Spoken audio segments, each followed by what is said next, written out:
Well, the Rise versus Talia, and this time, Chocolat, he's still going to have the pressure built on his lane. And there is going to be, I guess, a different composition from Team XD this time around.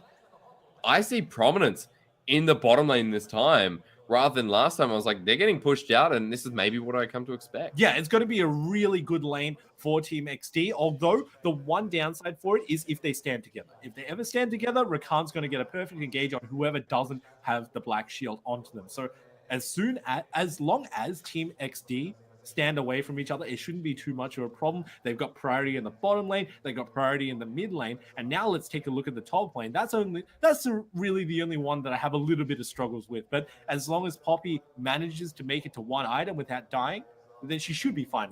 Well, Sektuka has had a great game one, and I'm expecting the same results out of game two. Expectations running high as we do jump into game number two very, very shortly.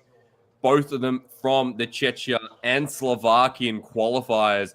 Both of them want to make their way into the grand final, but only one can. Game two is upon us, and now more than ever, Team XD, they can feel the weight pressing down. And they need to just start showing up, Hysterics. This is the do or die moment for them. If they lose this one, they are out of the tournament. Their backs against the walls. That's when people perform the best.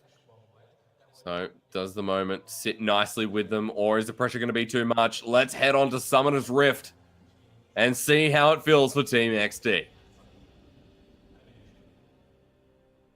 Just a very casual stroll around Hysterics. I'm not a huge fan of the camera roll because it actually makes me quite nauseous. I'm one of those guys who gets very seasick. You know what I mean? Yeah, it's just one of those conditions. Well, I'm sorry you feel that way, but I felt it was a very nice camera roll.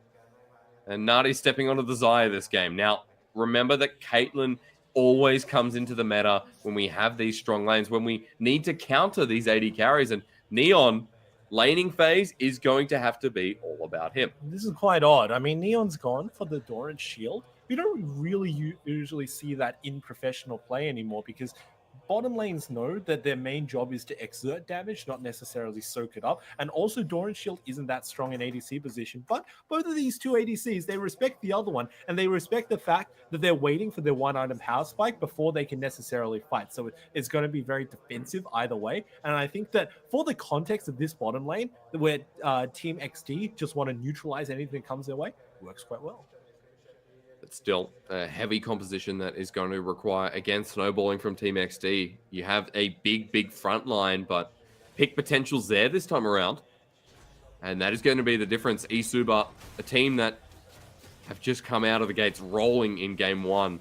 Humanoid, it was partly because of him. He won that lane. He dominated over the top of Chocolat, who on the Azir, you'd come to expect that the Syndra's always going to win out. Yeah, it's just the classic situation where Syndra can just poke out with superior range to Azir. He also uses less mana, which was the reason. So let's take that in perspective and let's look at the Rise versus Talia matchup. Yeah, I mean, Talia naturally should have the lead, but Humanoid actually went for the level 1 trade. It's usually level 2 and 3 that Talia becomes a mega threat in lane. But level 1, Humanoid's just trying to trade off as best as he possibly can. And he's trying to even things up, although he's a whole level down. But because of that, he wasn't able to push out the wave. He's taken damage, and Chocolat now has lane priority. Yeah, Chocolat is just going to run away with this lane from the get-go, because you have to take a look at what's currently in the inventories. Both stacks of the refillable potion on Humanoid now popped. It's going to be very difficult for him, lest he wants to go back and then teleport again. But he started with the cleanse. He doesn't want to burn it that early. You start with the crystal. You also sacrifice a bit of health, a bit of mana regen, and on hit, that's not going to be as good for Humanoid, but building towards that tier. The first item now giving 20% cooldown reduction. Rise's best friend. Vincent now going for the invade early, and this is a bit of aggression. Yeah, it's not necessarily shown. He doesn't have the knowledge to know that Jejki isn't on the bottom side, and indeed he is. So he's just trying to get a whole lot of vision down for his team, because if he can manage to neutralize the power of the Zac early on by giving information to his team, then that could be one of the biggest punishing factors. I mean, Vincent, he's already going to the mid lane. He smited away, forces the flash out of Humanoid. Big bit of pressure built by Vincent so far. Yeah, and now Humanoid has to go back, but it's not the biggest punishing factor because it's a Rise. He goes back, he gets his tier of the goddess, so he can start stacking. So it's one of the more average backs. But I think especially since that Chocolat can push out this wave nice and early, has to force the teleport, and will need to be careful as well. Chocolat is going to stand here, throw a rock, take a bit of damage, and tries to go in with a seismic shove, but misses. That's going to be all she wrote. Yep. I mean, I think that what was going to happen from Humanoid was he wanted to 100-0 Chocolat, and that was actually really weird of Chocolat to just stand there and necessarily take it. He dodged out the Q by not dodging in any direction. But in mid lane now. Oh, wow. Humanoid's been caught out again, and First Blood actually goes over to Team XD. He wanted to get it. He was so high on HP relative to Chocolat. But now the Slingshot forces the flash. Flubber doesn't find the claw. In fact, now he's in a bit of trouble himself. Jejki has to flash away. Bad move by the jungle of eSuba. But it was so good from the jungler of XD. He came in, punished Humanoid for not having a flash, and also going way too aggressive onto Chocolat. Read the fact that Rise wanted to do this. Take a look. Humanoid, he thinks it's only Chocolat. He goes in, gets bopped up by Vincent.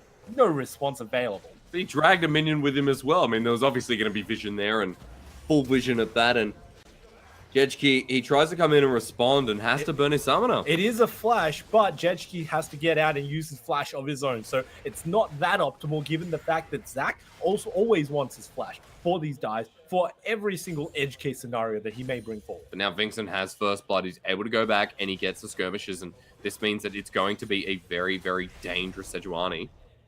Level 5 now and has a bit of an advantage. Jejki trying to come in again, finds a knock up. He's low, but it doesn't matter. The callback rooted in. This is going to be great, and this time it goes over to the mid laner. There's just no way that either of these two mid laners can get out of a gank. No dash available, no speed up available until Rise hits level 6. It means it's going to be the most volatile part of the map, and you can see it already. 2 kills, 1 per side in the mid lane. Well, this is what we said was going to happen down on the bottom lane, and standing on a trap is going to do that for you. Neon. I mean, it wasn't by choice. It wasn't his choice. It wasn't, right? But, you know, it's good placement, and because of that Team XD, they're getting a bit of lane priority, already 11 CS ahead. You just have to point out the fine micro ability from Neon there. After the buy-in came through, he had enough reactions to put down a trap directly on top of Danik, and then uses 90 caliber net. That was 2 free headshots. Jejki spotted out by the ward, and this is good vision control coming through from Vincent, especially not able to get that tracker's knife anymore, unfortunately. So it is all warding that comes naturally to you. Control ward's picked up as well, and the priority from Team XD seems to be more proactive this time around. Look at this. The movement speed that you get from Chocolat, from the Talia, is being used proactively again. However, he didn't have level 6, so no Weaver's Wall to influence the bottom side of the map. He just wanted to get vision down, and that's one thing that you always got to commemorate XD for doing, because they always go very deep into the enemy jungle and they always get vision down. Now Vincent wants flashed on. The ultimate is imminent. Actually, not only level 5, Jejki has the Let's Bounce. Knockback with the seismic shove, and Humanoid gets the shield. Here comes the Let's Bounce. A knockback. Humanoid still doing the damage, and Vincent will find the stun. Remember that Jejki has the passive. They're going to go in. The Realm Warp is there, but the passive comes through first. Humanoid low, but has the mana. Still kiting back, and Flubber is going to bait this one in with the teleport. They get Vincent, and eSuba come out ahead. They go way too ham. XD, they want to take down Humanoid, but the teleport coming in to defend the Zac coming up from his passive means that Rise just gets free reign. And big flash forward from Humanoid, and he will go down. The shutdown, a big factor, but a 3 for 2. Rise picking up yet another. Oh, baby. You can take a look at his inventory. He is so close to that Rod of Ages. He hasn't actually opted to go for the Seraph's Rush, but it doesn't even matter. Let's take a look at that. The Flash coming in, as well as the Arctic Assault, and they want to get this situation. But you have to notice that Sejuani is level 5, whereas Zac is level 6. They want to go way too aggressive and pull back the Talia. Now you got to keep your eyes on the Jejki. He's got his passive, and they burn him down.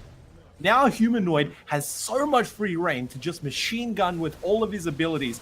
Teleport for good measure. No way they were taking down the Zac. I mean, they get the trade, but it is a messy one at that.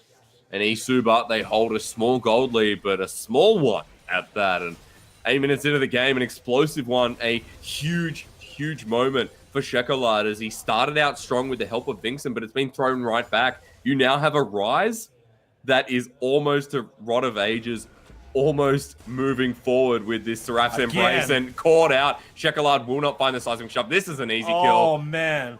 Goes over to Jejki, but still another one bites the dust. Guys, he's camping me in the mid lane. He's just coming over and over. Jetchki, every single opportunity that he gets, makes his way to Chekalad. Chekalad can't even get out of the mid lane turret in order to ward, because whenever he does, Zach's always there waiting. I mean, Odstronovic hasn't actually backed, but you got to assume this is what's going to happen next. And with all the mid lane priority, Vincent has to be careful because Humanoid has so many items. Get out of here, buddy. Does not belong. And Humanoid pushes him. I mean, that was just a little bit ridiculous. I'm about to say hysterics. But in top lane, a 3-man push, uncontested. It was faster, and now it's a base race. Well, first turret blood. I think down in the bottom lane, eSuba are doing the exact same thing. And although Odstronovic started this early with the help of Neon, let's have a look down bottom if the Mr. Cameraman could do that. But no, Team XD, they do win this one out, which will mean that the gold will bring themselves back into a sort of balance. Yep, they called it, and one of the factors of calling it early as opposed to your opposing team is the fact that you know that you're going to do it. Your opposing team doesn't know you're going to until you're already wailing onto the turret. Naturally, the Xayah Rakan can take down turrets faster because of the W applying to both. But this is not good. Sekchukka is coming in off the side, and Team XD have to be careful they don't get pinched. They want to get this scenario hysterics. They're looking for a lot of avenues to engage. Chekalad used his Weaver's Wall, and now they're just rotating to mid lane. Look at this. They're just getting the inside track onto everything. But while all of this was happening, eSuba managed to pick up an Infernal Drake. Okay, so that's an important objective for a team that is going to fight and going to fight in the next 10 minutes. Why do I say that? Because you got a 3-for-2 rise. You've got a Rod of Ages. Humanoid looking good, and yeah, it's sort of a no-brainer, right? And eSuba now know that Chekalad does not have the Weaver's Wall, so you put a timer on this Talia mid. Yeah, and it's one of the longer cooldown ultimates of the game. It's 3 minutes. What? Bye-bye, Blue. Yeah.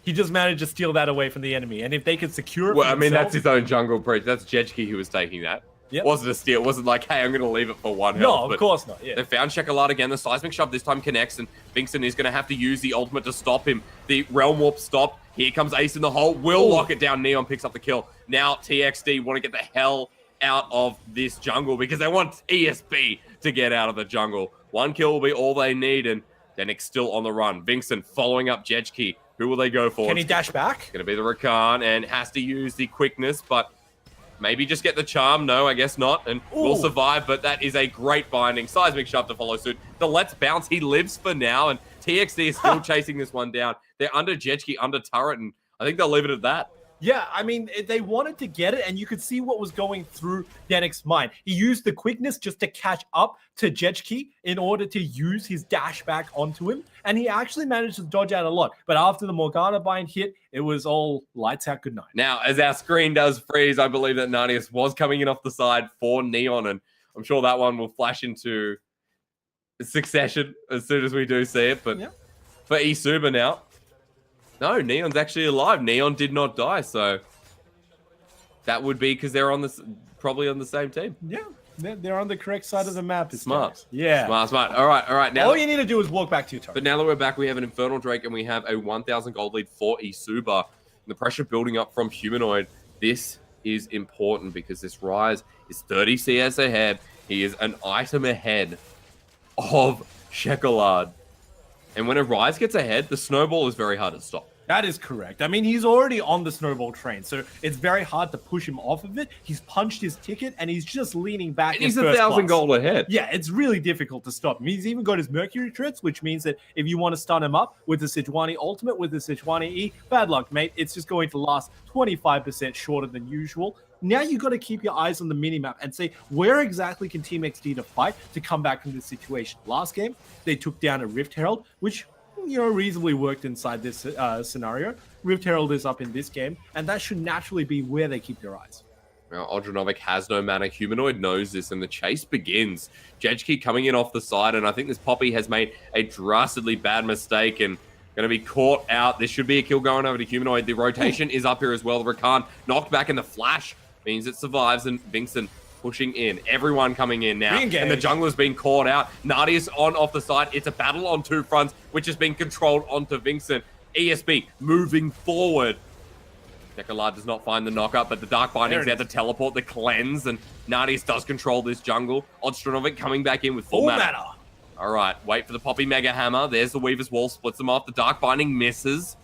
ESB kiting back, and they'll get one. They'll burn so much out of Team XD as well. And you could see the cogs turning in the minds of Team XD. They wanted to use the Weaver's Wall so that Poppy could wall bop one of them in for a stun, which would have guaranteed a kill. But it was read by eSuba. They start cutting in towards their own jungle, and they defuse the whole situation, while Sasuke is just pushing in the bottom Sasuke lane. is just down in this bottom lane having fun with the turret, and this will only be stopped eventually by Odstranovic.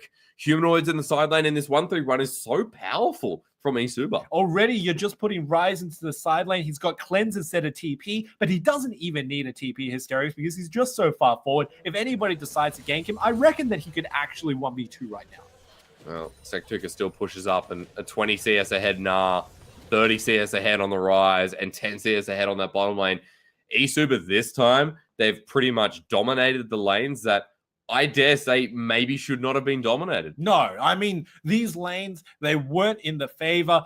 All across the board, Team XD counterpicked their lanes. Yeah, but it was just the jungle pressure, and namely the jungle pressure into the mid lane. I mean, Jejki and also Vixen, they just made so much effort into the mid lane. Now, for an update, if you're seeing what I'm saying, I believe they got Rift Herald, and Shekalite has been caught out. No, actually, Sektuka was the one to get caught out. Meganar coming up and available.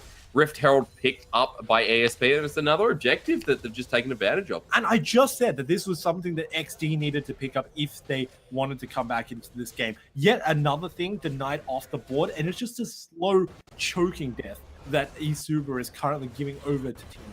Well, Jejki has gone in and pushed Team XD off the turret, and now the engager's there. I've had a flashback. Sektuka's the first one to go down the Let's Bounce. Catches no one. Good pick from Team XD. And Team XD, now they need to start pushing forward because Caitlyn has always got the forward foot when you think about what they can do in terms of turret pushing. They managed to get a kill for themselves. What can they do with it? The side of eSuba is still staying mid. So you need to always ask the question, can they stay mid? Well, with the pressure of Humanoid, with the pressure of Sektuka on the side lane, you have to think maybe, but this is Denick getting caught out, and as the freeze frame comes in, Vixen is over the wall. I assume Neon should be able to clean this one up and push back. Vixen actually getting dangerously low. I think he goes down here at the end of the day. He's the first one to hit the dirt. Nadius now has to run away from this Poppy. Gets the root, and with the help, Ace of the Hole will get Denick. No follow through. But again, Team XD overreaching. And now I think that eSuba actually want to re-engage. You got to watch out for this one. Jejki, he does have his elastic slingshot. He does. We always got to keep our minds onto that one, Hysterics. This is a very tricky situation. And after all that's said and done, we need to take grasp of what has happened onto the map. So, 2-kill lead for eSuba. 1.5k gold lead for eSuba. And they've also got the Rift Herald, which is effectively just a turret in the bank if they ever decide to capitalize onto it. So, they need to start moving, and they need to start moving fast. I think the next natural objective that they can take is obviously the mid lane, because it's the last outer turret standing, and it's also the most important one for the Rift Herald. Well, Team XD have a lot of control with the help of this Caitlyn, but no first item picked up, and this is a worry that Nardis on the Xayah hasn't been bullied enough in this laning phase. And for Team XD, Preacher, we talked a little bit about their win condition and how their team composition works, but for ESB, the snowball effect is there. They've got the front line, and they've again got multiple damage sources. All right, so Team XD, they actually did execute on their win condition. Their win condition was let Caitlyn win lane and then just rotate her around the whole map to bust down these turrets. She's done so very well, but they've fallen prey to eSuba's win condition, which is a team fight, because they do it so excellently. It has to be the communication coming out from this squad. I mean, they played a lot together, and you can evidently see that because they collapse onto every single situation and just pick up kills for themselves. So slowing things down, and with the next dragon now live, it is only a cloud, and you can see the priorities moved away. Of course, in 8.4, we see that now in combat move speed is applied, which is a more of an incentive to pick up this cloud Drake. Team XD, they've got a bit of vision control with the help of Scuttle Crab, but Vincent, he's got bigger priorities, and he wants to focus in on this mid lane. Denick and Nadius have to be careful here because it is 3 versus 2. If they get caught out, they're screwed. Yeah, it could be very difficult, and it's also the Rakan. I mean, the Rakan, so long as he gets out of the situation, but Vincent is caught. As Humanoid finds a route, I think he backs off from this one, and Vincent just heads away. Rift Herald has been summoned mid, and Jejki now with the rest of the team are going to pile on down here. It's a mandatory summon. Meganar's here too, so if they get caught out, I'm talking about Vast, he will go down. ESB, 5 members strong, mid-turret breaks. And they don't even want to push anymore. So that was excellently played just because of the pressure that they managed to lay down into the mid lane. Sekutka came in from the side because he had his Mega Gnar, and that was all the threat that they needed to push everybody off the turret and allow Herald to do her work and just take it down. And now another objective just goes down, and eSuba controlling this map with almost a 2k gold lead and counting. I mean, admittedly, Chekalad was on the top side of the map. Excellent. Great dodge from Nadius, an ultimate use. Weaver's Wall on the backside. This execution is a little bit sloppy and not what you want to see in the semifinals. ESB, they capitalized because so many ults were used, but not much. It was a lot of assumption hysterics. They assumed that the ulti would have connected from the Sejuani in order to catch out the Sire, but it didn't happen because it was dodged out by her ult. So after all that said and done, Weaver's Wall, not very good. ESB still control mid, and they're still able to push up. And in these side lanes, excuse me, they've got these waves pushing up for them, and definitely favorable for eSuba. It just shows you that the macro is what's getting this team ahead. And in the side, Humanoid, he's found the pick, knocked up with the Poppy Mega Hammer, but has to flash it out of the way. Humanoid, the confidence is big. And he almost finds a Poppy off the back of it. And he managed to sidestep the last Q as well from the Rise just to get out to safety. I mean, Ostranovic, he is doing work on this Poppy. He's finally showing why this is the comfort pick that you shouldn't necessarily give to him. And now the re-engage. Flash engage, the quickness. In there goes the top laner, the mid laner, but knocked on back TXD. Denik overextends, the teleport has completed, and ESB get caught out. Miscommunicated once again coming out for this squad. I mean, Danik wanted to go in, but nobody was telling him not to. My mind's telling me no. But the elastic slingshot says yes as Neon goes down. ESB, they always manage to get the trade-off here, Preacher. They always manage to find something on the back end, despite the fact that they don't make good calls initially. And they've managed to always crawl this one back. So now we've got to take control of what's actually happening onto this map. Here we go. We get to see it again. This was a bit deep. Yeah, he makes the initial call. He doesn't know that Talia is there.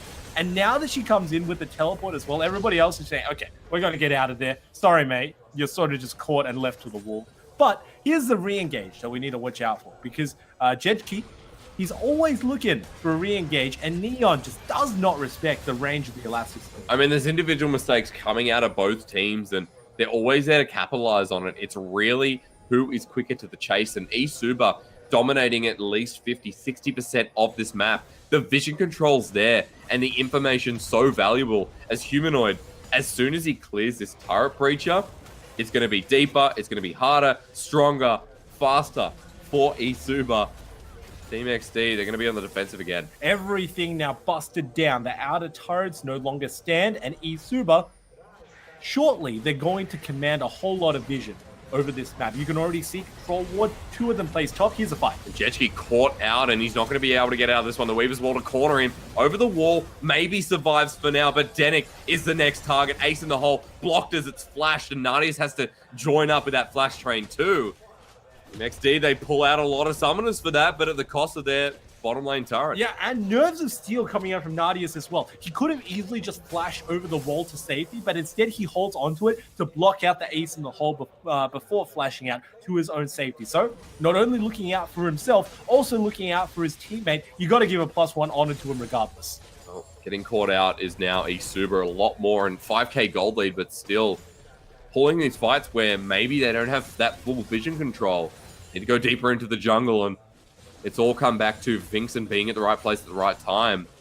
Jetki's responses have been great, but I think the Sejuani looks more comfortable on Vincent, where if he overextends, at least he has a way to get out. I think that the Sejuani just looks like a better champion overall. Zach is Zach is great because he has a long-range engage, but if he doesn't pull it off, he is nowhere near as tanky, and that really works against him, because if you don't have that tank factor coming out for you, you just get bursted down by these teams. You can see the burst coming out from Team XD, right? If you get the Talia full combo off, as well as the Caitlyn constantly pummeling onto you, not even a Zach can survive that. Least of all, a Zach with only a Warmogs and a Cinderhulk, 0 armor, 0 magic resist coming out for his build. Not very easy. And still, like, Team XT are trying to break this mid lane turret, and they can't, because there's so much wave clear on Xayah Rakan. And the one thing that we didn't see prominent last game was that use of wave clear from Team XT. when they pulled up the Zaya Rakan, we didn't see Neon and Bask utilize it, whereas Nadius and Denik seem like they're more online as a duo. They're more online in terms of this macro for the team, and they've helped find another pick, and Jetski's ready to go in. Yeah, Jetski's always ready. You got to give props to this guy. He's been moving around the entire map. He was the reason why Humanoid managed to get ahead so well for himself. He's the reason why this bottom lane... In game one as well. Of course, yeah, and the bottom lane with the excellent draft also ahead. The only places they've necessarily sacked on the map is their top lane, but even then, you can see on your map that he's just pushing by himself, and this Nah, despite being 0-1, is doing a whole lot of good work. It really is. Impeaching on the jungle on the top side, and although bottom side looks scary, I think top has to be worse. Denik has to be careful of the Dark Binding, and Nadi is able to push up against a Caitlyn, and at this stage of the game, yes, arguably, the Zaya has more windows, has more damage, and LoL, just speaking of windows, Humanoid has the flash available, will not go for it.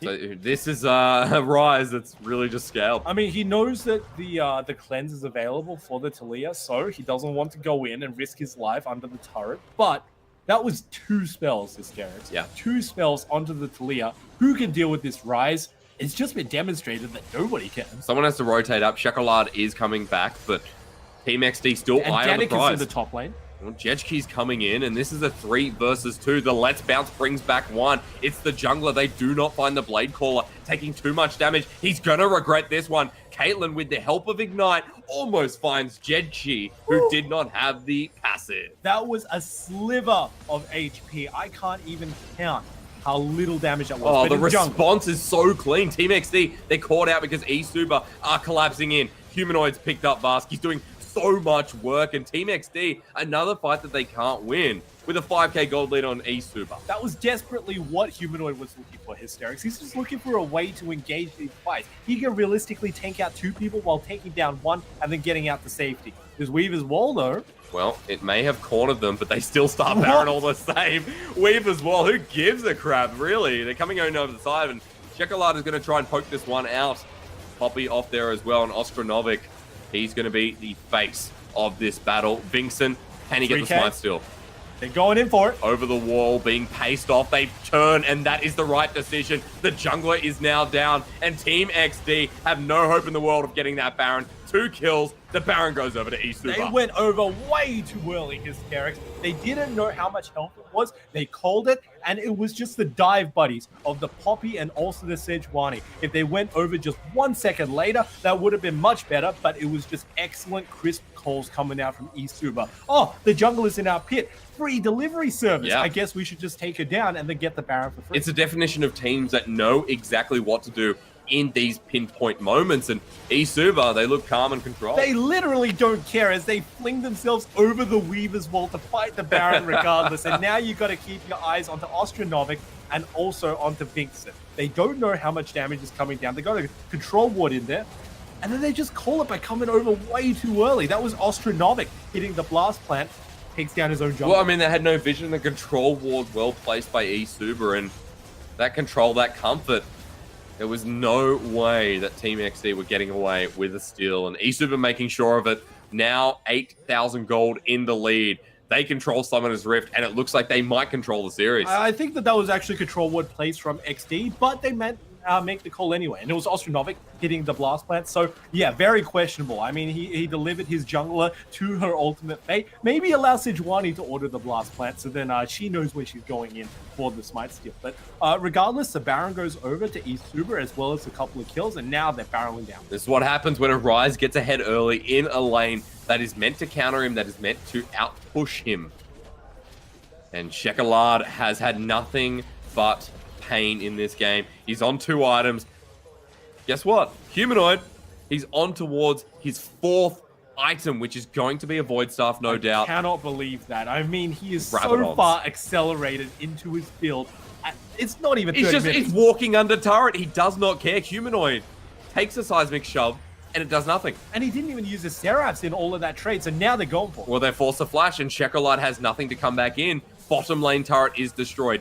Put pressure up in this top lane, and poof, that's right. That is the bust of smoke disappearing in this game. A 12k gold lead, and the Baron power play continues to impress. They just want to take down every single opportunity. Now that bottom inhibitor is down, they're rotating mid lane. It's the same story all over again. The Baron minion's going to help, and Poppy cannot clear that, especially with no mana. Low health bars on Team XD. They back away or they die.